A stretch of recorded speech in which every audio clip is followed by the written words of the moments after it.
فاسألوا أهل الذكر إن كنتم لا تعلمون.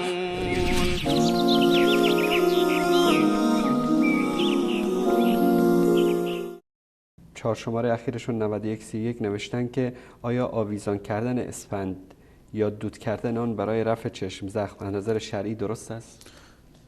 نه، آویزان کردن هیچ چیزی، نه اسفند یا مهرهای دیگری که مرسوم هست و وجود داره یا هر چیز دیگری که آویزان میکنند به خاطر این که چشم زخم رو یا حسودان رو در واقع حسدشون رو مانع بشود، چون این چیزی جایز نیست، بلکه در حد شرک هست. رسول الله صلی الله علیه و سلم میفرمایند من علق تمیمة فقط اشرک، یا هر کسی که در روایت دیگر از من علق تمیمة فلا اتم الله له، کسی که تمیمه را آویزان بکنه. تمیمه یعنی اون چیزی که برای دفع حسد حاسدان یا برای دفع چشم زخم آویزان میکنن. هر کسی که چنین کاری رو انجام بدهد، رسول الله صلی الله علیه و سلم دعا فرمودند که چنین شخصی به مراد خودش نرسد.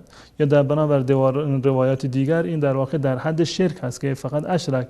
علتش هم این است که این در واقع توجه کرده به همین مهره یا به همین اسفندی که آویزان کرده و این را صاحب تأثیر میداند در جهان آفرینش برای دفع ضرر، برای جلب منفعت، در صورتی که دفع ضرر و جلب منفعت همیشه از جانب الله متعال هست. نه تنها یک اسفند، نه تنها آویزان کردن یک مهره هیچ تأثیری برای جلب منفعت و دفع ضرر ندارد، حتی انسانهای زنده، حتی پیامبران، حتی فرشتگان هم قادر نیستند که به شما نفع و ضرری رو برسانند.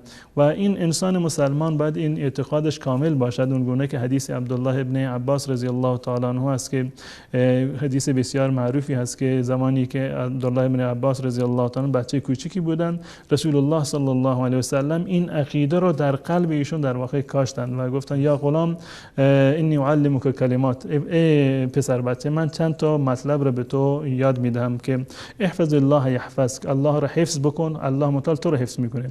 یعنی این که شما فرامین الله را، دستورات الله متعال را انجام بدهید، از نواهی و از گناهان پرهیز بکنید که به معنی حفاظت کردن دین الله متعال است. الله متعال شما را حفظ میکنند.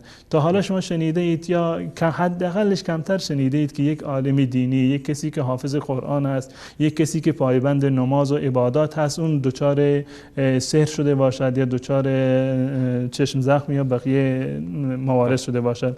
پس بنابراین شما دین الله متعال را حفظ بکنید، الله متعال شما را حفظ میکند. در ادامه این روایت اومده که بدان اگر تمام انسانها جمع بشوند و بخواهند تو را ضرر و زیانی برسانند که الله متعال برای تو مقدر نکرده، لن یضروک بشیء، هیچ ضرری به تو نمیرساند. ضرری که الله متعال برای تو ننوشته، مقدر نکرده، همه انسان ها اگر جمع بشوند این ضرر را به تو برسانند نمیتوانند. برعکسش اگر تمام انسان ها با تمام امکاناتشون جمع بشوند و همه بسیج بشوند که به شما یک نفعی برسانند، یک سودی برسانند که الله متعال اون نفع و سود را برای شما مقدر نکرده، قطعا اون هم به شما نمیرسد. این به عنوان یک عقیده اصلی و اساسی هست. اون کسانی که تبلیغ اسفند میکنند یا مهره های دیگری یا چیزهای دیگری، دعایی که می‌نویسند آویزان میکنند، این در واقع انسانها رو از اون توکل حقیقی و واقعی که انسان مسلمان مکلف است که داشته باشه، اون انسانها رو در واقع منحرف میکنند. اضافه بر این ما در واقع روایات صحیحی داریم. شما اگر واقعا میخواهید که دچار سحر ساحران نشوید، کسی به شما دچار چشم زخم نشوید یا کسی شما را از حسد نکند، ضرری به شما نرساند، آیات قرآن بهترین علاج هستند. سوره فاتحه را بخونید، آیات آخر سوره بقره را بخونید، معوذتین را بخونید و دو سوره آخر قرآن مجید را، یا دعاهایی رو که رسول الله صلی الله علیه وسلم ورد زبانشون بود، دعا میکردند، حضرت حسن و حسین را میدمیدند و فوت میکردند، این دعاها را بخونید که این نعیدکما بکلمات الله التامات. یا در روایات دیگر دعاهای بسیاری در این زمینه وجود داره که این ادعیه و اذکار شرعی ضامن حفاظت انسان هستند.